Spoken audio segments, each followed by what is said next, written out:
жарғай, мүсіркеме сен мені. Мен күнәсіз қыз боламын, сезімім бүтін, ақылым дұрыс.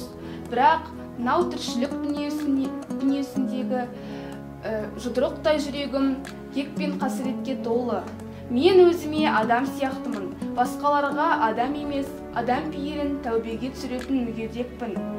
Қарауылдың адамдары мені көрген сайын, мұны Алла тағала адамдар тәубесіне келсін, қол аяғының саулығына, 12 мүшесінің дін амандығына шүкір етсін деп жаратқан дейді. Солай ма жарғай? Мен саған ғана, сенің өзіңе ғана сенемін. Тым болмағанда үмітімді сен ақтарсың. Сонда бұл жұрт мен айтады? Мен кіммін өзі? Мәңгілік пе? Шынымен ақ өспей қалған бала кейіп пе? Өз жасыма лайық қыз болғым келеді.